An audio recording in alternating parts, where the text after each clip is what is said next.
हरे नमः। धर्माचा जणू मूर्तिमान पुतळा भासे जना भूवरी दीक्षा देऊनी जो जगतिया बद्धास हो धरी वाणीने वदता भागवती कथा व्यासा प्रति भासला तो हा गुरुश्री जनार्दन असा पाटांगणी शोभला। सद्गुरुनाथ महाराज की जय। हरे नमः। सुतोवाच रजस्तमः प्रकृते समशीला भजन्ति वै पितृभूत प्रजेशादीन श्रेश्वर्य प्रजेत्सवः।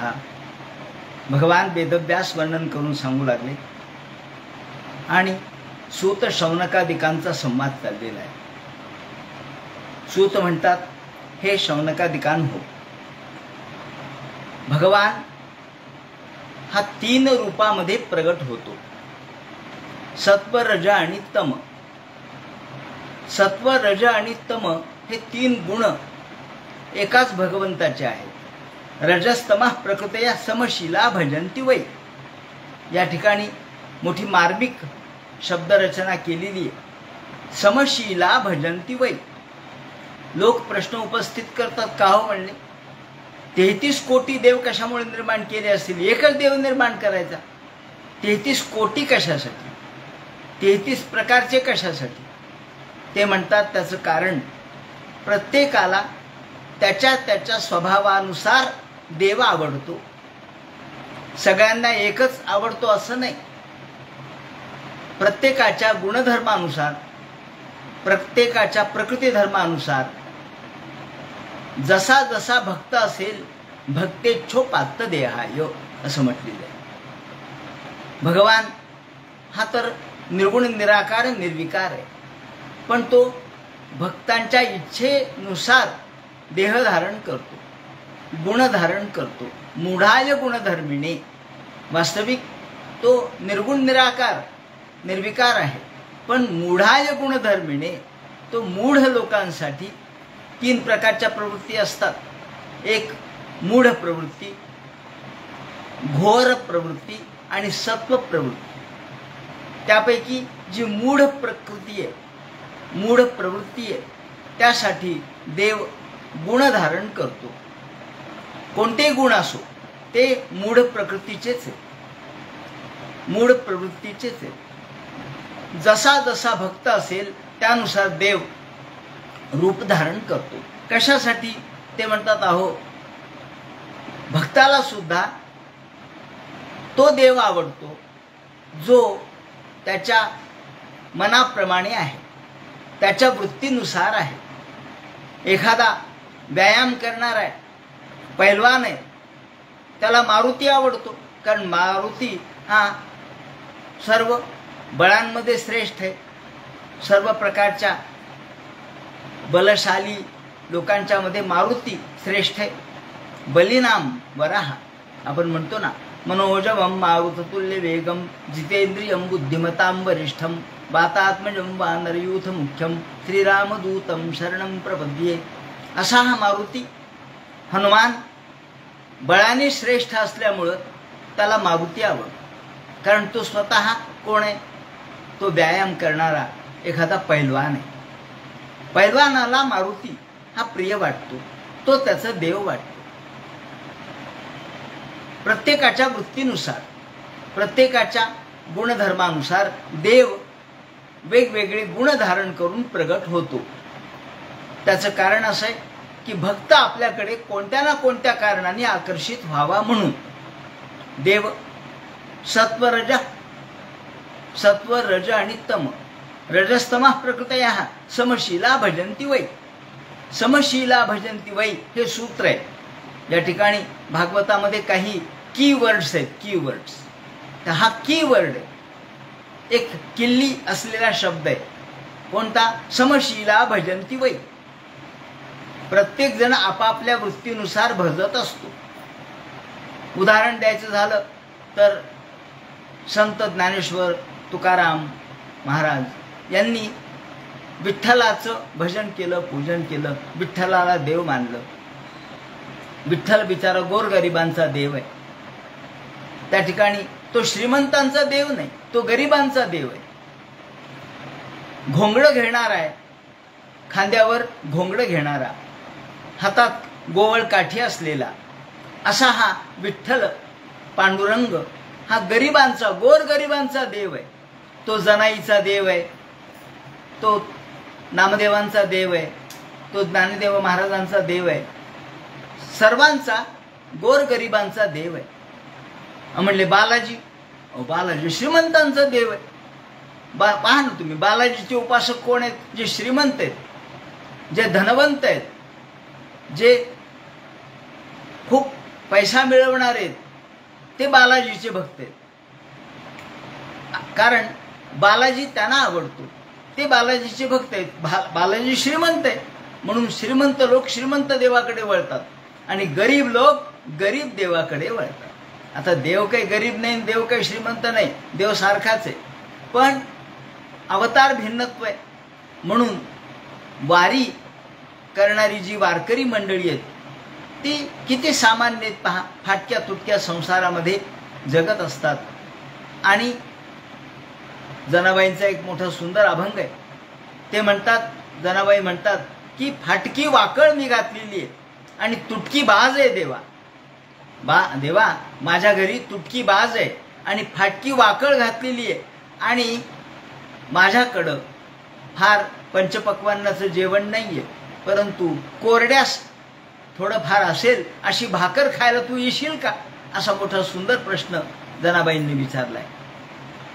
यातून आपल्याला हे दिसतं की देव भक्ताच्या कण्या देखील खातो, भक्ताच्या कडचं अगदी कदन्न देखील खातो.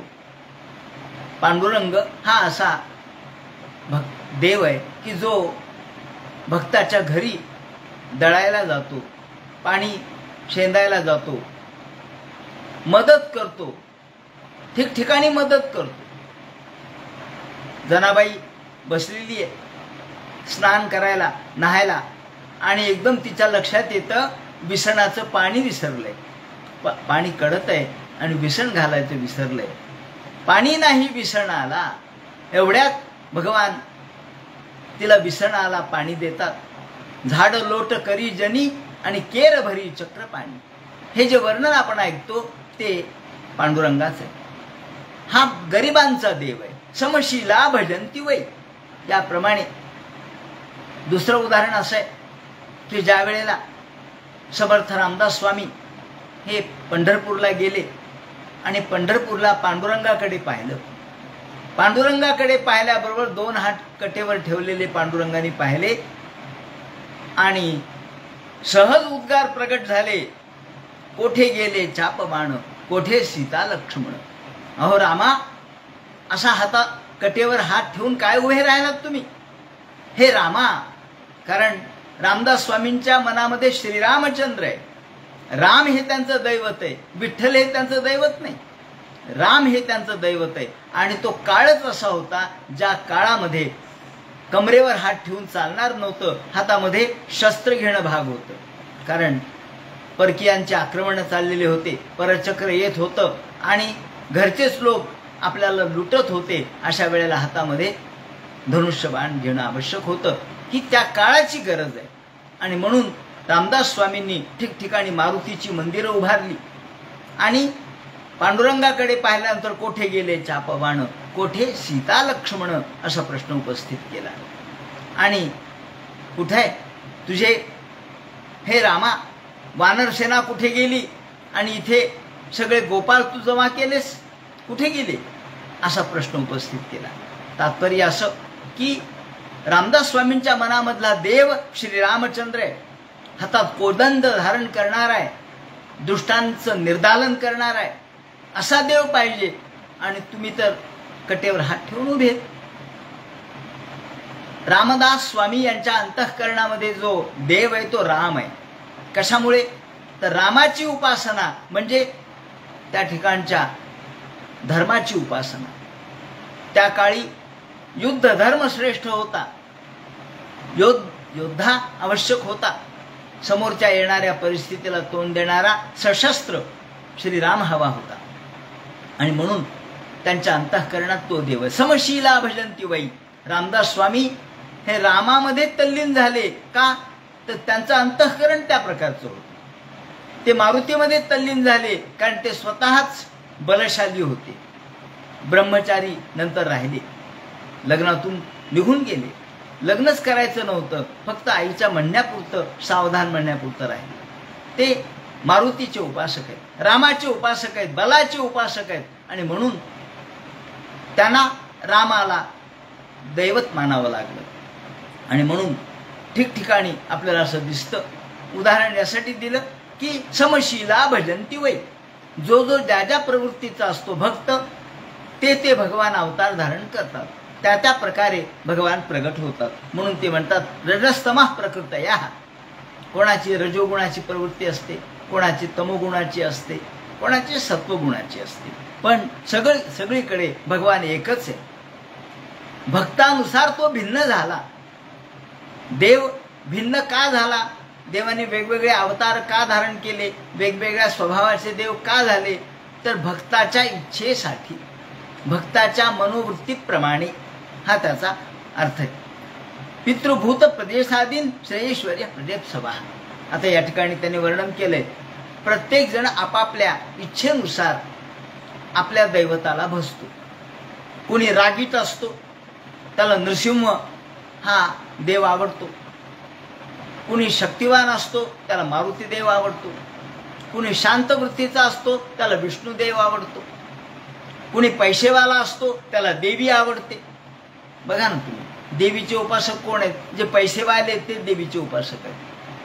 म्हणून जे ज्या ज्या प्रवृत्तीचे त्या प्रवृत्तीचे देवांनी रूप धारण केले. पितृभूत प्रजेशाधीन. मग पितरांची उपासना कुणी करतं, कुणी भूतांची करतं, कुणी वेगवेगळे शेंद्रीय दैवते नाथांनी वर्णन केले. संत एकनाथ महाराजांनी शेंदरी हेंदरी दैवते असं त्यांनी म्हटलं. ही जी शेंद्री दैवत आहेत, अर्थात आज सध्या आषाढ महिना चालू आहे, आपण लक्ष्मी आईच्या दर्शनाला जातो किंवा मरी आईच्या दर्शनाला जातो. हे काय मरी आई, लक्ष्मी आई किंवा वेगवेगळ्या आसरा, या आसरांच्या पूजनाला लोक जातात, दर्शन घेतात, शेंदूर लावतात, नमस्कार करतात, नैवेद्य दाखवतात. अशा दैवतांना त्या प्रकारचा नैवेद्य चालतो. कोणाला कोंबडं चालतं, कोणाला 4 पायाचं चालतं, कोणाला अंडी चालतात. हे सगळं त्यांना चालतं म्हणजे काय? अहो, यांना भक्तांना ते चालतं म्हणून देवाला चालतं. देव हा म्हणतो मला काहीच नाही, निर्गुण निराकार आहे, पण भक्त त्या प्रकारचा आहे, त्या निमित्ताने भक्त माझ्याकडे येईल म्हणून लोक या प्रमाणची उपासना करतात. कुणी पितरांची उपासना, कुणी भूतांची, कुणी खेतांची, कुणी खैस बाबांची. याप्रमाणे श्रेयैश्वर्य प्रजेपसभा, वेगवेगळ्या इच्छेसाठी श्रेयैश्वर्य प्रजेपसभा. इथं प्रजेपसभा जे म्हटलंय ते प्रजेसाठी. आपल्याला प्रजा नाही, मुलगा नाही किंवा तंतू नाही, वंश वाढत नाही, काय करावं? मग लोक सांगतात, भविष्यकाराकडे गेलो म्हणतो, तो म्हणतात की अहो तुम्ही तुमच्या पितरांना अन्नदान केलेलं नाही, तुम्ही तुमच्या पितरांची तिथी करत नाहीत, श्राद्ध कर्म तुम्ही करत नाहीत, तुम्ही पितर जीव घालत नाहीत, तुम्ही महालय करत नाहीत, म्हणून तुम्हाला संतती होत नाही. मग काय करा? चला म्हणले पितरांच्या प्रीत्यर्थ काहीतरी करा. म्हणून याप्रमाणे पितरांसाठी, पितरांच्या प्रसन्नतेसाठी प्रजेपसभा, प्रजा निर्माण व्हावी म्हणून, प्रजेला सुख व्हावं म्हणून, आपल्याला संतती व्हावी, संततीला सुख मिळावं म्हणून मग पितरजीव घालणे किंवा वेगवेगळ्या प्रकारचे जे त्या पितरांच्या प्रीत्यर्थ केलेले गोष्टी असतात त्या केल्या जातात. आणि त्यातून पितरांना या ठिकाणी खुश केलं जातं. पितरांच्यासाठी म्हणून अन्नदान केलं जातं, संतर्पण केलं जातं. आणि प्रजेपसभा, प्रजा, त्यातून प्रजातंतू अर्थात आपला जो वंश आहे तो वाढला जावा ही इच्छा असते. म्हणून त्या इच्छेने कुणी पितरांची पूजा करतं, पितरांना अन्नदान करतं, श्राद्ध कर्म वगैरे करतं. तर कुणी ऐश्वर्य प्राप्त व्हावं म्हणून प्रजेशादीन, या ठिकाणी प्रजेशाची ऐश्वर्य प्राप्तीसाठी देवीची उपासना करतं, कुणी इंद्राची उपासना करतं, कुणी चंद्राची उपासना करतं. तर कुणी श्रेयैश्वर्य, कुणी श्रेया म्हणजे संपत्ती प्राप्त व्हावी म्हणून काही छोट्या छोट्या देवतांची उपासना केली जाते. पितृभूत प्रजेशादीन श्रेयैश्वर्य प्रजप्सवा वासुदेव परावेदा. सूत म्हणतात सौनकादिका हो, हे जरी खरं असलं तरी हे सगळं मला प्राप्त होतं. कोणाची उपासना तुम्ही करा, तुम्ही इंद्राची करा, चंद्राची करा, वरुणाची करा, एखाद्या मुंजाची करा, नृसिंहाची करा, मरियाईची करा, लक्ष्मी आईची करा, कोणाची उपासना करा, भूत खेत प्रेत पिशाच, त्याचप्रमाणे एखाद्या खैश बाबा यांची जरी आपण पूजा अर्चा केली तरी अंतिमतः ती मला प्राप्त होते. कारण हे सगळे माझेच रूप आहे. कारण हे सगळे जे रूप आहेत ते तामस रूपाने मी त्या ठिकाणी आहे, राजस रूपाने मी काही ठिकाणी आहे आणि सात्विक रूपाने मी काही ठिकाणी आहे. त्यामुळं वासुदेव परा वेदा, वासुदेव परा मखा, वासुदेव परा योगा, वासुदेव परा क्रिया, हे सगळं जे आहे ते वासुदेव पर आहे. वासुदेव सर्वमिती, वासुदेव म्हणजे सर्व व्यापक असणारा जो विष्णू हा व्यापक आहे, सर्व व्यापक आहे. त्यामुळं ते म्हणतात की वासुदेव पर या सगळ्या गोष्टी आहेत. आणि वासुदेव हा सर्वत्र व्यापक असल्यामुळं मीच सर्वत्र आहे, सगळ्या रूपामध्ये मीच तेवढा भरलेला आहे. त्यामुळं तुम्ही सत्व रज तम कोणत्याही दृष्टीने जरी माझी उपासना केली तरी वासुदेव सर्वमिती, सत्वात संजयते ज्ञानम. त्यातून वासुदेव परा वेदा, वेद देखील वासुदेवाचंच वर्णन करतात. मख म्हणजे यज्ञ देखील वासुदेवाचंच यजन करतात. आणि वासुदेव परा क्रिया, सगळ्या क्रिया सगळे कर्म सगळे शेवटी वासुदेवालाच एकरूप होतात. जसं आपण बघतो की पाऊस पडला, पाऊस पडल्यानंतर सगळीकडे नदी नाले वाहिले, गटार वाहिले, नदी नाले वाहिले. गटार घाण आहे असू द्या, नाले घाण आहेत, नदी थोडी मोठी आहे, पण ही सगळी अंतिमतः कुठे येऊन मिळते तर समुद्राला जाऊन मिळते. नदी असो, नाले असो, गटार असो, बारीक बारीक ओढे असो, हे सगळे शेवटी कोणाला मिळतात? शेवटी समुद्रास तृप्यंतु, सगळे समुद्राला जाऊन मिळतात. याप्रमाणे आपण म्हणतो समुद्रामध्ये सगळे एकरूप होतात, समुद्रामध्ये सगळे परिसमाप्त होतात.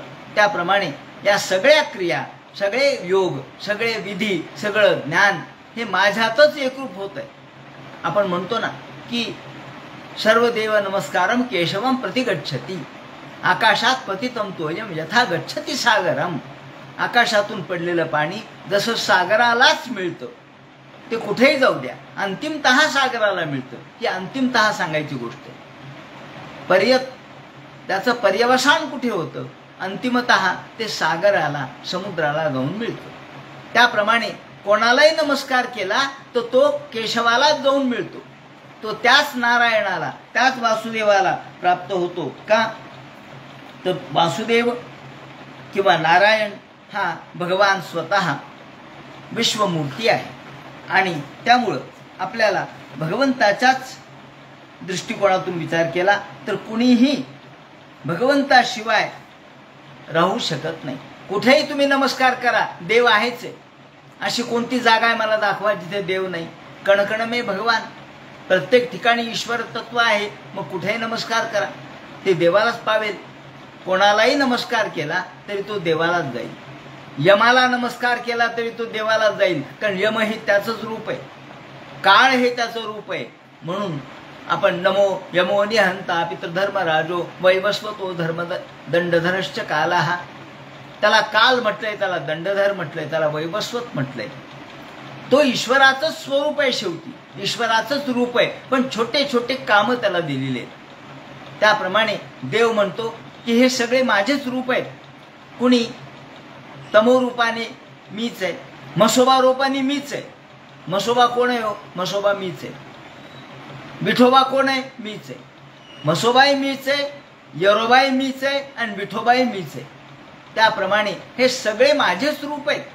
म्हणून तुम्ही मल्हारी मार्तंड, आता मल्हारी मार्तंड म्हटलं की आपण म्हणतो वा वा, आपण षष्ठीला मल्हारी मार्तंडाला नमस्कार करतो. आणि मग मल्हारी मार्तंड कोणाचं रूप आहे? त्याच देवाचं रूप आहे, महादेवाचं रूप आपण मानतो. म्हणजे तमोगुणी प्रवृत्तीचं प्रतीक आहे तो. याप्रमाणे मल्हारी मार्तंड असो, नाहीतर मग एखादा मसोबा असो, यरोबा असो, विठोबा असो, हे सगळे माझेच रूप आहेत. म्हणून ते म्हणतात वासुदेव परा योगा वासुदेव परा क्रिया. हा सगळं वासुदेव पर आहे. ज्याप्रमाणे आपण म्हणतो की एखाद्या गोष्टीमध्ये आपण तल्लीन झालो, म्हणजे ही तल्लीनता आपल्याला सगळ्या गोष्टी, कुठलीही गोष्ट आपण करा, आपण एकच गोष्टीचं नाव घेतो. समजा आपल्याला परीक्षा ही आपल्या समोर आहे, आता परीक्षा द्यायची, परीक्षेची गडबड आहे. अशा वेळेला विद्यार्थ्याला विचारलं का रे गडबडीने का चाललास? अरे परीक्षा आहे ना, परीक्षा जवळ आली. उत्तर काय? परीक्षा जवळ आली. तो 8 दिवस आलाच नाही. का रे 8 दिवस दिसला नाही? अरे परीक्षा आली आहे ना, घरी अभ्यास करायचा नको का? तो जेवला नाही, जेवणात लक्ष नाही. आई म्हणते का रे जेवणात लक्ष नाही? हो परीक्षा जवळ आली. सगळ्या गोष्टीला परीक्षा हे उत्तर आहे. गडबडीने चालला तरी परीक्षा, शांत बसला तरी परीक्षा, विचार करायला तरी परीक्षा.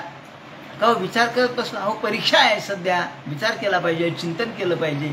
म्हणजे प्रत्येक गोष्टीला परीक्षा हे जसं उत्तर आहे, तसं या ठिकाणी सगळ्या कृती शेवटी वासुदेवाकडेच येऊन मिळतात. एखाद्याच्या घरी लग्न आहे, मुलीचं लग्न काढलंय, मुलीचं लग्न काढलंय म्हटल्यानंतर घाई होते.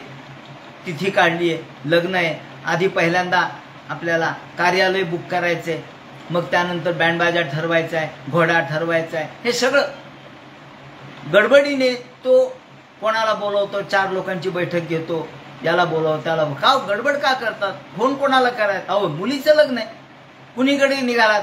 कपडा खरेदी करायला. का हो मुलीचं लग्न आहे. गावाला का चाललात? मुलीचं लग्न आहे. गडबडीने सामान का आणलं? मुलीचं लग्न आहे. कुठल्याही गोष्टीचं उत्तर एकच आहे, मुलीचं लग्न. बस. वासुदेव परा क्रिया. कोणत्याही क्रिया वासुदेव परच आहेत. ज्याप्रमाणे कोणत्याही क्रियेमध्ये उत्तर मुलीचं लग्न आहे. त्याप्रमाणे ते म्हणतात तुम्ही काहीही करा, तुम्ही भगवंताशीच तन्मयता पावता. वासुदेव परम ज्ञानम वासुदेव परम तपा. मग तुम्ही तप करा, ते वासुदेवाकडेच जाईल. तुम्ही ज्ञान मिळवा, ते वासुदेवाकडेच जाईल. वासुदेव परो धर्मो वासुदेव परागती. या ठिकाणी वासुदेवाशिवाय दुसरी गती नाही. आपल्याला अंतिमतः वासुदेव ही गती आहे. आणि सगळ्यामध्ये व्यापक असलेला तो वासुदेव आहे. स एव इदं ससर्जाग्रे भगवान आत्ममायया. या ठिकाणी त्यांनी म्हटलंय की भगवान हा अशा पद्धतीने सर्वत्र व्यापक असलेला जो भगवान आहे, तो आत्ममायेने, स्वतःच्या शक्तीने, आत्ममाया म्हणजे आत्मशक्ती, तो आत्मशक्तीने काय करतो? विश्व निर्माण करतो. भगवान हा आत्ममायेने विश्व निर्माण करतो आणि आत्ममायेने हे विश्व निर्माण करतो. आत्मज्ञानाने, आत्मशक्तीने तो प्रगट होतो आणि सदसद्रूपया चासौ गुणमया गुणो विभू, आणि ही सृष्टी निर्माण करतो. सूत म्हणतात शौनकादिका हो, देव हा निर्गुण निराकार निर्विकार आहे, पण तो भक्तासाठी सगुण साकार होतो. भक्ताच्या इच्छेप्रमाणे वेगवेगळ्या प्रवृत्तींनी प्रगट होतो, गुणांनी प्रगट होतो. हे गुण आपण त्याच्यावरती लादलेले आहेत. गुण त्याचे नाहीत, गुण लादलेले आहेत, गुण त्याच्यावर आपण आरोपित केलेत. देव रागीटही नाही आणि देव प्रेमळही नाही, पण आपण नृसिंहाला रागीटपणा आरोपित केला नृसिंहावरती आणि पांडुरंगावरती प्रेमळपणा आरोपित केला. तर देव या दोन्हीच्याही पलीकडचा आहे. तो भक्त जसा असेल तसा देव आहे. म्हणून सदसद रूप याच्या सौ, सद आणि असत. सद आणि असत असं का म्हटलं तर माया अशीच आहे. माया जेव्हा आपण ज्ञान होतं तेव्हा ती असत असते. संसार जेव्हा ज्ञान होतं तेव्हा तो खोटा ठरतो. जोपर्यंत ज्ञान नसतो तोपर्यंत तो खरा आहे. ज्ञानपूर्व अवस्थेत तो सत आहे आणि ज्ञानोत्तर अवस्थेत तो असत आहे. म्हणून सदसद रूप मायया असा शब्द वापरलाय. सद आणि असत. माया कशी आहे? ती सदसद रूपाची आहे.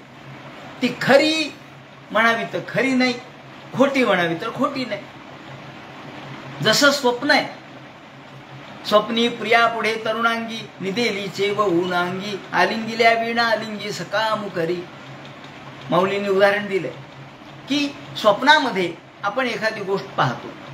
स्वप्नात पाहिलेली गोष्ट आपल्याला स्वप्न असेपर्यंत खरी वाटते. स्वप्न असेपर्यंत एखाद्या तरुणाला स्वप्नामध्ये एखादी तरुण स्त्री स्वप्नात येते, त्याला ती खरी वाटते. उदाहरण माऊलींनी दिलंय.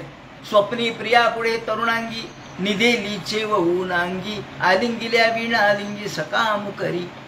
ती त्याला तिच्याबद्दल ओढा वाटतो, पण स्वप्नातून जाग झालं की अरे कुठे गेली हो, कोण? मनात जे स्वप्नात आलेली मुलगी समोर दिसत नाही. जोपर्यंत ते स्वप्न आहे तोपर्यंत ती खरी वाटते आणि स्वप्नातून जाग झालं की ती खोटी असते.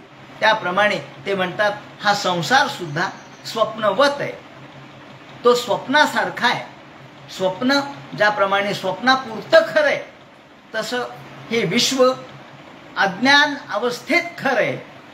ज्ञान अवस्थेत, ज्ञानोत्तर अवस्थेत ते खोटं आहे. म्हणून सदसद रूप मायया. माया कशी आहे? माया ही अज्ञान अवस्थेत खरी आहे. अज्ञान अवस्थेमध्ये ती खरी आहे, पण ज्ञानावस्थेत मात्र खोटी आहे. कारण ज्ञान प्राप्त झालं की माया राहतच नाही, माया शिल्लकच राहत नाही. कारण ज्ञान प्राप्त झाल्यानंतर ज्ञानाच्या पुढे माया टिकत नाही. म्हणून या ठिकाणी ते म्हणतात सदसद रूप मायया. भगवान सद आणि असद या रूपाने प्रगट होतो. आवरण आणि विक्षेप हे मायेचे गुणधर्म आहेत. याप्रमाणे आवरण म्हणजे झाकणे आणि विक्षेप म्हणजे व्यत्यय आणणे, आभास निर्माण करणे हे मायेचे कार्य असल्यामुळं आपल्याला संशय, मनामध्ये भ्रम, विकल्प हे सगळे मायेचे कार्य आहेत. पण जेव्हा ज्ञान होतं तेव्हा विकल्प मावळतो. उपाधीमुळं हे सगळं आपल्याला वाटायला लागतं. उपाधीमुळं आपल्याला माया ही खरी वाटते. जोपर्यंत उपाधी असते तोपर्यंत ती खरी वाटते. म्हणून या ठिकाणी ते म्हणतात की आपल्याला वेगवेगळ्या प्रकारच्या मायेचं स्वरूप सदसद रूप मायया. सद आणि असत या दोन अर्थात सत्य आणि असत्य, चैतन्य आणि जड या रूपाने ती आपल्यासमोर भासते. आणि भगवान मायेचे हे गुण धारण करून प्रगट होतो. मायेचे गुण धारण करतो. कोणते गुण आहेत? सत्व रज तम हे मायेचे गुण आहेत. माया ही 3 गुणांनी युक्त आहे, सत्व रज आणि तम.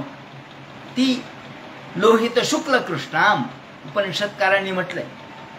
लोहित शुक्ल कृष्णाम.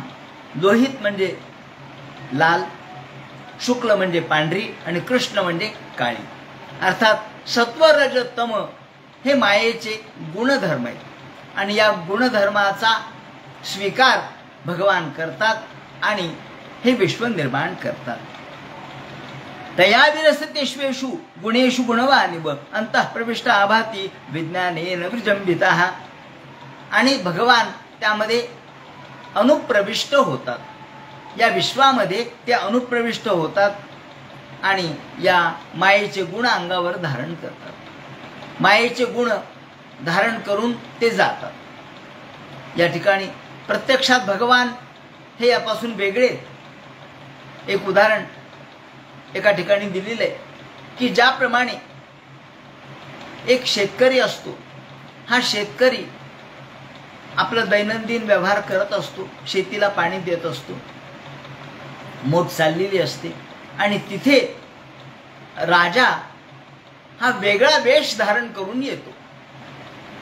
वास्तविक राजा म्हटल्याबरोबर लवाजमा यायला पाहिजे, राजा म्हटल्याबरोबर दागदागिने असले पाहिजेत, राजा म्हटल्याबरोबर वस्त्रप्रावरण अलंकार असले पाहिजेत, घोडा असला पाहिजे, रथ असला पाहिजे। पण राजा एका सामान्य शेतकऱ्याचं, भिकाऱ्याचं रूप घेऊन येतो। हा राजा मुळात तो राजा आहे, पण त्यांनी काय धारण केलंय? त्यांनी एका भिकाऱ्याचं रूप धारण केले। त्यांनी फक्त एक अंगावर पटकूर घेतलंय, गुडघ्या इतकं धोतर नेसलंय, डोईला मुंडासा घातलाय, फाटका, आणि कोपरी घातली आहे, आणि तो राजा या शेतकऱ्याकडे येतो। कशासाठी? तो राजा अशा रूपात का फिरतो? अहो, जगामध्ये लोक कसे वागतात, समाजामध्ये माणसं कसे वागतात, शेतकरी, व्यापारी हे लोकांना फसवतात का, लोकांशी कसं बोलतात, काय बोलतात, व्यवहार कसा करतात, मदत करतात का, हे पाहण्यासाठी राजाने हे रूप बदललं। रूप बदललंय। या ठिकाणी राजा तोच आहे, पण राजाने काय केलं? भिकाऱ्याचं रूप धारण केलं। म्हणजे काय केलं? भिकाऱ्याचे गुण धारण केले, रूप धारण केलं। तो राजा आहे। अस्तित्वाच्या मूळ दृष्टिकोनातून मूळ रूप काय, मूळ तत्व काय? राजा आहे। पण राजाने एका सामान्य शेतकऱ्याचं, भिकाऱ्याचं रूप धारण केलेलं आहे। मग आता लोकांना काय वाटेल? लोकांना हा साधा शेतकरीच वाटेल, साधा भिकारीच वाटेल, साधा निष्कांचन वाटेल। आणि मग लोक कसं वागतात ते पाहायचं। लोक कसं वागतात, लोकांचा व्यवहार कसा आहे, लोकव्यवहार कसा आहे। मग तो राजा म्हणतो, मामा जरा पाणी देता का, जरा तहान लागली, दुपारची वेळ आहे। मग तो शेतकरी पाणी देतो, त्याला भाकर तुकडा खायला देतो। बसा महाराज, तुम्ही दुपारची वेळ तर तुम्ही बसा, आपण दोघंही भाकर कोरड्यास खाऊ म्हणून बसतो। आणि मग त्याच्या लक्षात येतं की लोक चांगले व्यवहार करतायत, सचोटीचे, चांगुलपणाचे।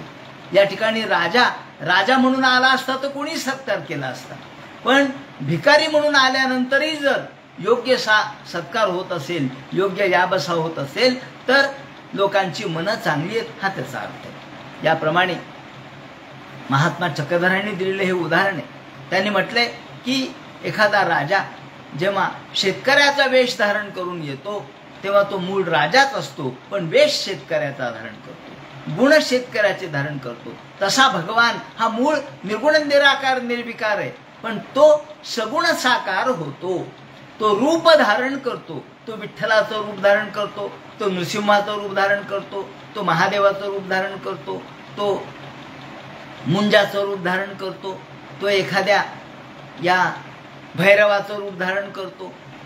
रूप धारण केलंय, मूळ तो निर्गुण निराकार निर्विकार आहे, तत्व एकच आहे, पण वेगवेगळ्या रूपामध्ये तो प्रगटतो। म्हणून ते म्हणतात, तया विलसितेष्वेषु गुणेषु गुणवानिव। भगवान वेगवेगळ्या रूपाने प्रगटतात, विलसित होतात। विलसितेष्वेषु असं म्हटलंय, भगवान विलसित होतात। विलसित होतात म्हणजे दिसतात। जसं पाण्यावर लाटा दिसाव्यात, विलसित व्हाव्यात, प्रगट व्हाव्यात, त्याचा विलास, माऊलींनी शब्द वापरलाय चिद्विलासवाद। चिद्विलास, चैतन्याचा विलास आहे हा। हे विश्व म्हणजे चैतन्याचा विलास आहे, म्हणून तिथे शब्द वापरलाय तया विलसितेष्वेषु। हे विलसितवाद आहे, यालाच म्हणतात चिद्विलासवाद, यालाच म्हणतात विश्व चैतन्यवाद। की जग हे चैतन्यानेच भरलेलं आहे, सगळ्या विश्वामध्ये तो विलसित होतोय। तोच नाही तर दुसरं कोण आहे? फुलामधून कोण हसतंय, पानामधून कोण प्रगट होतंय, कळ्यामधून कोण फुलतंय, पृथ्वीमधून गंधित कोण होतंय आणि आकाशामधून निराकार असणारा आकाश, पण त्यातून वर्षाव पावसाचा होतो, त्यातून कोण पडतंय, कोण कोसळतंय, हा कोसळधारा कोणाचा आहे? हे त्याच्याच आहेत, हे त्याचेच रूप आहेत. म्हणून पर्जन्यही त्याचंच रूप आहे, उष्णताही त्याचंच रूप आहे, सूर्यही त्याचंच रूप आहे. सूर्य, चंद्र, पृथ्वी, आकाश, ग्रह, नक्षत्र, तारा यातून कोण प्रगट होतंय? तोच प्रगट होतोय. तया विलसितेष्वेषु. पण आपल्याला ते कळत नाही. आपल्याला वाटतं हे आहेच, ग्रह आहेत, नक्षत्र आहेत, तारा आहेत. पण ही प्रेरणा कुणी दिली? सूर्याला ही तेजस्विता कुणी दिली? तू सूर्याचे तेज उदधीचे गांभीर्य ही तूची, असं सावरकरांनी म्हटले. ते या अर्थाने की सूर्याची तेजस्विता, चंद्राची शीतलता, समुद्राचं गांभीर्य, पृथ्वीची आधार क्षमता, सहन क्षमता, हे सगळं कुणाचं आहे? त्याच ईश्वराचं आहे. आणि या सगळ्या रूपातून तोच विलसित होतोय. विलसित होतो म्हणजे तोच आपल्याला प्रगट होताना दिसतोय, तोच प्रगट वेगवेगळ्या रूपात होताना दिसतोय. अंतःप्रविष्ट आभाती. आणि हाच भगवान चैतन्य रूपाने असलेला, सर्वत्र विलसित असलेला, विलसित होणारा जो भगवान आहे, तो विलसित होतो म्हणजे आपल्याला प्रत्येक क्षणोक्षणी जाणवतो. तो ओसंडून वाहतोय सगळीकडं, पण आपल्याला दिसत नाही. आपल्याला वाटतं हे पाणी आहे, ह्या सूर्य आहे, हा चंद्र आहे. पण याच्या मुळात कोण आहे हे पहा. याच्या मुळातला प्रकाश कोण आहे? यत् सूर्य यत् चंद्रमसौ. हा सूर्य, हा चंद्र जे आहेत ते भगवान याच्या स्वरूपामध्ये, आणि म्हणून भगवान त्यामध्ये प्रविष्ट होतो. आणि विज्ञानेन विजृंभितः, या ठिकाणी भगवतो जगत्कारणत्व मुक्तम, भगवान प्रवेश नियम लक्षणाम लीला माहतेती असं म्हटले त्यांनी. भगवंतांनी ही लीला केलेली आहे. विलसितेषु भूतेषु गुणेष्वाकाश दिष्वंतः प्रविष्टः सन गुणवा निवमदधीना. येथे गुणाती मानवाला भगवंताचं रूप कळत नाही, गुण कळत नाहीत. आणि वस्तूस तथा यतो विज्ञानेन चिच्छक्त्या विजृंभिते ऊर्जितः. विज्ञानेन म्हणजे चिच्छक्त्या, चित्रूपी शक्तीने, चैतन्यरूपी शक्तीने तो सगळीकडे प्रगटतो. बहुरूपत्व लीलामाह तथे यथेती स्वयोनिषु व्याभिव्यंजकेषु अवहिनोतो निहितः.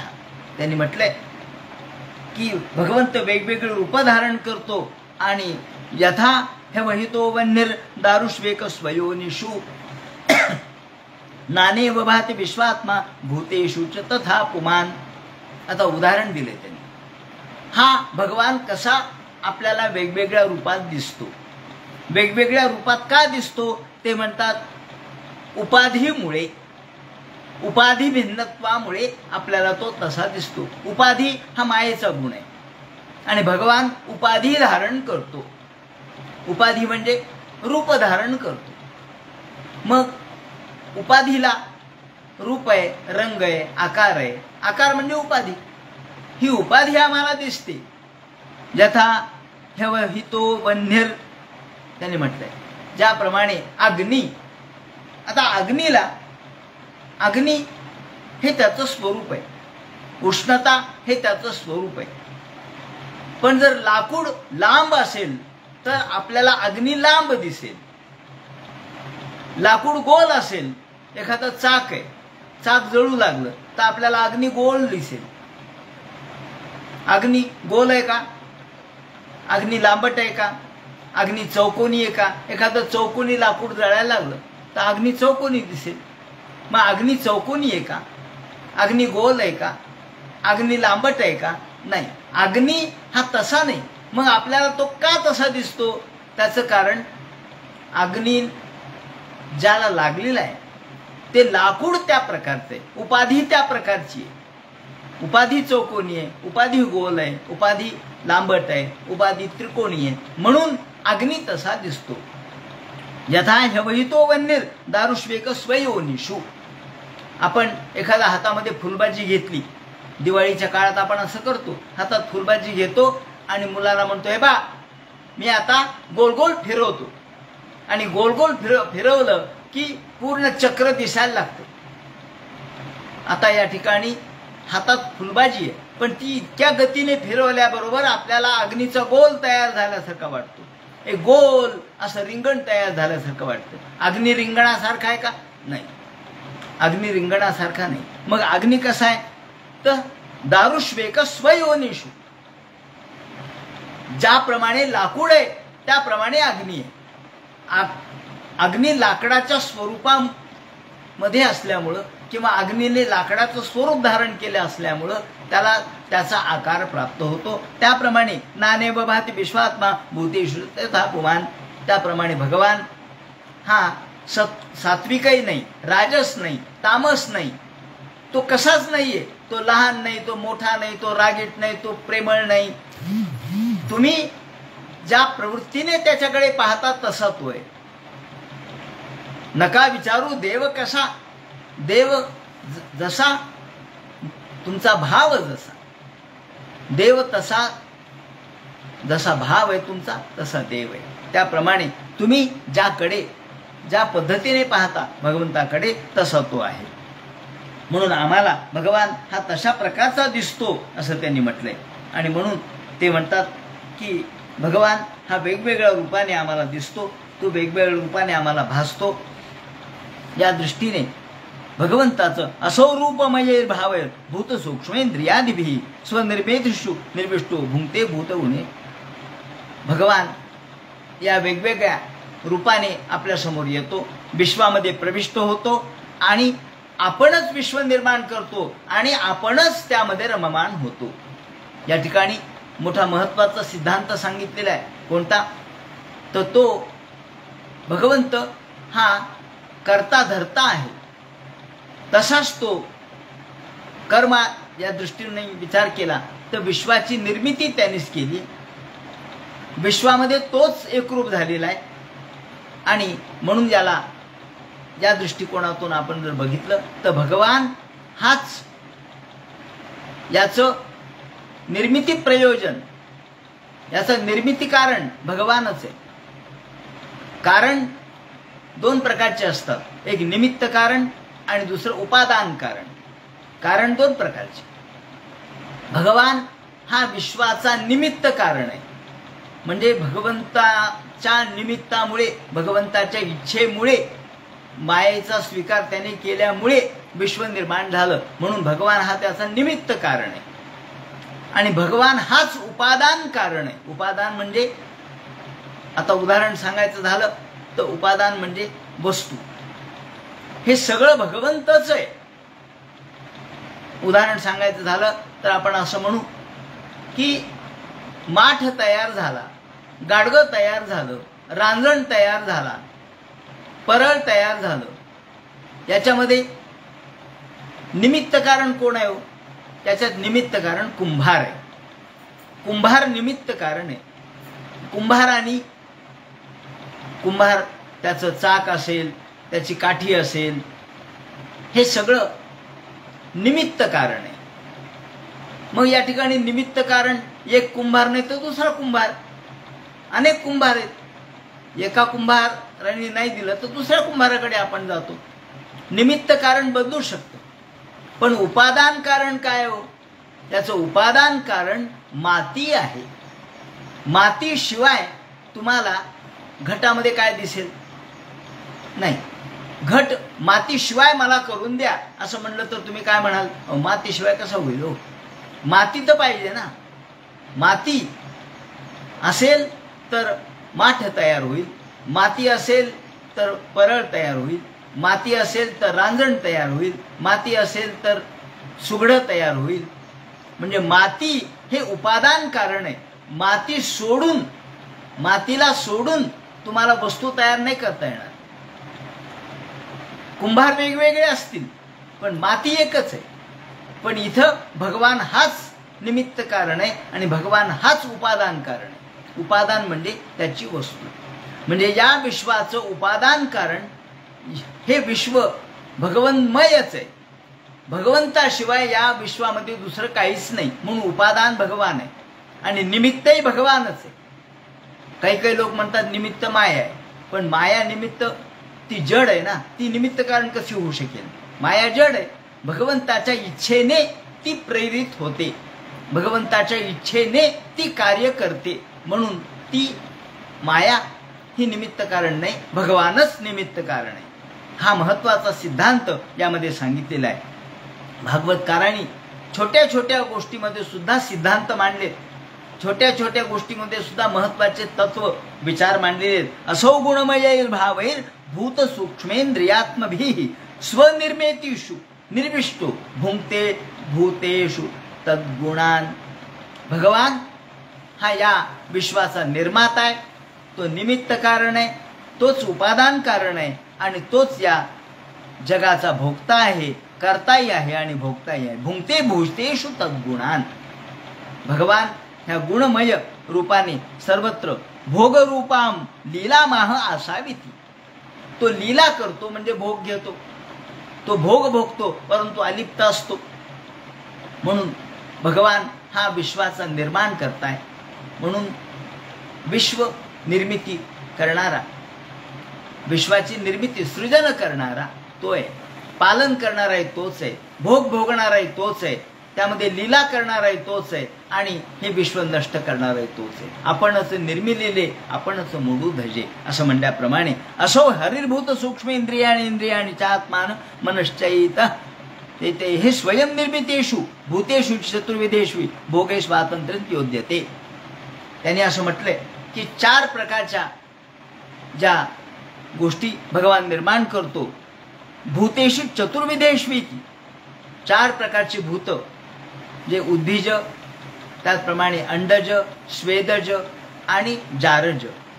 जारज, अंडज, स्वेदज, उद्भिज अशा 4 प्रकारचे भूत भगवान निर्माण करतो.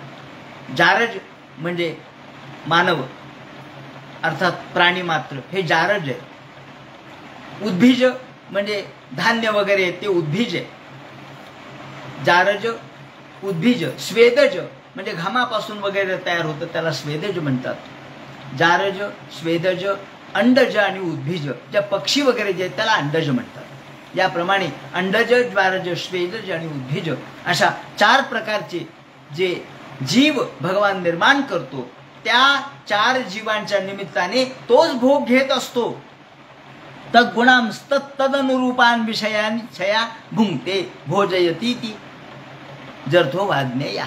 याप्रमाणे त्यांनी म्हटलंय, भगवान ज्याचं पालन करतो, विश्व निर्माण, विश्व पालन आणि विश्व संहार तोच करतो. त्यावरच पूर्ण नाभीचं उदाहरण पुढे दिलेलं आहे त्यांनी, की ज्याप्रमाणे हा एखादा पूर्ण नाभी म्हणजे ज्याला आपण कोष्टी म्हणतो, तो आपल्याच पोटातून तंतू बाहेर काढतो, त्यावर खेळतो आणि नंतर तो तंतू आपल्याच पोटामध्ये घेतो. त्याप्रमाणे भगवान विश्वात्मा याच विश्वाची निर्मिती करतो, पालन करतो आणि संहारही करतो.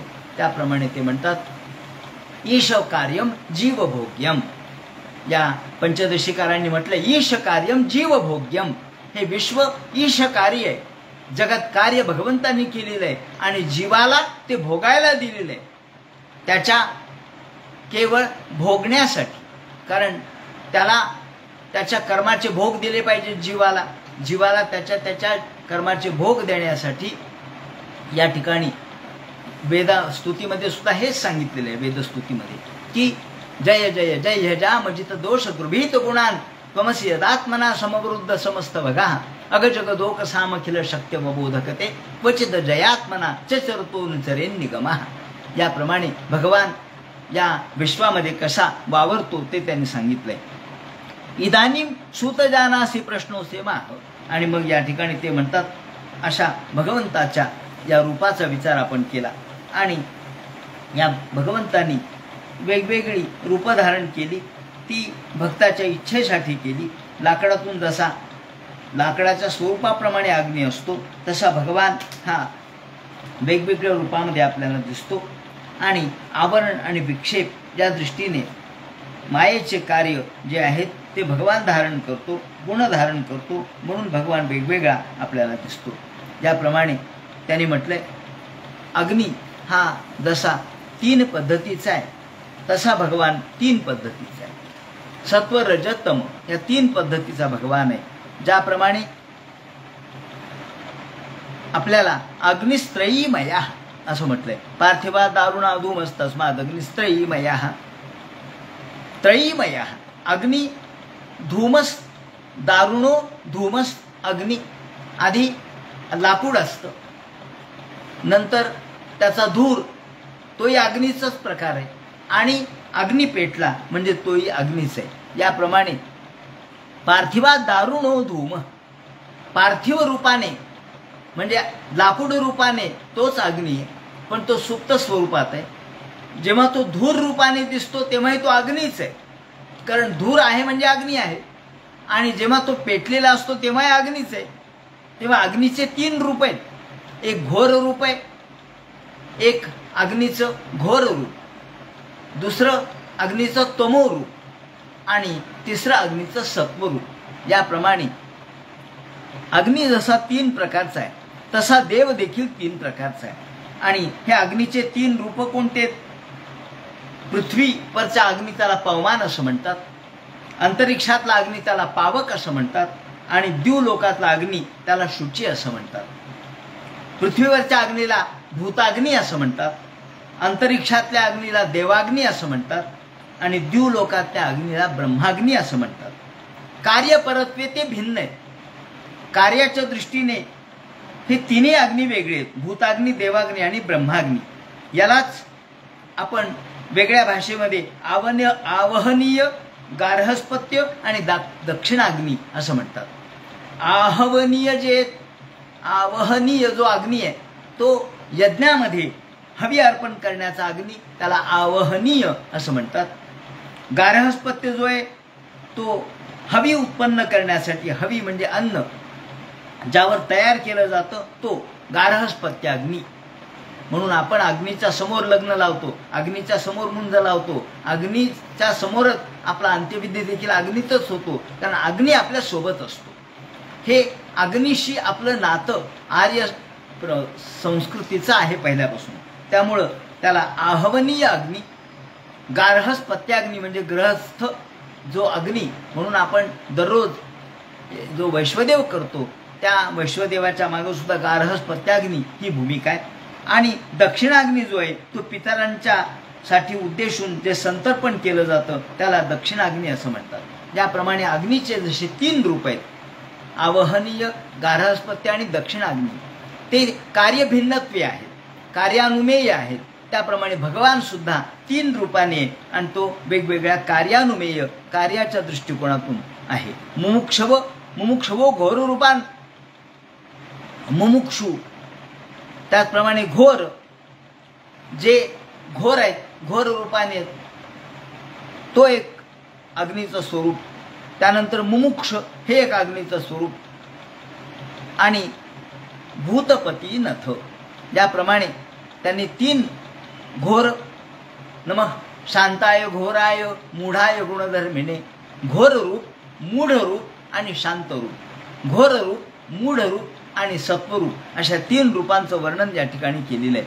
म्हणून त्या ठिकाणी समशीला भजंती वै म्हणून या 3 रूपांचं या 3 रूपांच्या दृष्टिकोनातून जो देवाची उपासना करतो त्याला त्यांनी वेगवेगळ्या भक्तांचं स्वरूप भिन्न भिन्न का होतं हे सांगण्यासाठी मग रजस्तमः प्रकृतया, रज प्रकृती, तमो प्रकृती आणि सत्व प्रकृती या दृष्टीची कोणातून भक्त आणि तशा प्रकारच्या देवांचं स्वरूप या ठिकाणी सांगितलेलं आहे. परंतु हे सगळं मीच आहे असं ते म्हणतात. मीच सगळं विश्व निर्माण करतो, विश्वाचं पालन आणि संहार देखील मीच करतो. पण मला या सगळ्या रूपांच्या दृष्टिकोनातून माझं स्वरूप हे एकच आहे, पण सामान्य लोकांना ते भिन्न भिन्न वाटतं. म्हणून भावय तेश सत्वेन लोकांवय लोकभावना लीलावतारानुरतो देवत्रियंगनरा दिशू. आणि म्हणून मी वेगवेगळे रूप धारण करतो. भावय तेश सर्व सत्वेन, मी जसा भाव असेल त्याप्रमाणे मी रूप धारण करतो, कधी सात्विक, कधी राजस, कधी तामस. लोकांवय लोकभावना, लोकांच्या भावनेनुसार माझे रूप बदलतात आणि त्यानुसार माझे लीलावतार होतात. मग कधी मत्स्यावतार झाला, कच्छावतार झाला, वराह अवतार झाला, नरसिंह झाला, वामन झाला, हे वेगवेगळे अवतार का धारण केले? त्या त्या काळातल्या प्रवृत्तीनुसार, त्या त्या काळातल्या लोकांच्या इच्छेनुसार. देव तिर्यंग नरादिषु, मी कधी देव झालो, कधी तिर्यंग म्हणजे पशुपक्षी झालो, कधी माणूस झालो, परंतु शेवटी मी एकच आहे. चैतन्य रूपाने मी एकच आहे. मच्छा असला तरी तू मीच आहे, कच्छा असला तरी मीच आहे, वामन असला तरी मीच आहे, नृसिंह असला तरी मीच आहे, परशुरामही मीच आहे, रामही मीच आहे आणि कृष्णही मीच आहे. आणि या सगळ्यांच्या अवतारांच्या पलीकडे आहे तोही मीच आहे. म्हणून याप्रमाणे हा आता दुसरा अध्याय या ठिकाणी समाप्त झाला. आता तिसऱ्या अध्यायाला प्रारंभ करतात. सूत उवाच जग्रहे पौरुषम रूपम भगवान महदादिभिः संभूतम षोडशकल माधव लोकशिक्षया. आता भगवंतांनी वेगवेगळे अवतार कसे धारण केले, या 22 ते 24 अवतारांचं वर्णन यापुढे त्यांनी केलेलं आहे. तो सगळा भाग उद्याच्या चिंतनात सांगण्यात येईल. हरे नमः. पुंडलिक वरदे हरी विठ्ठल.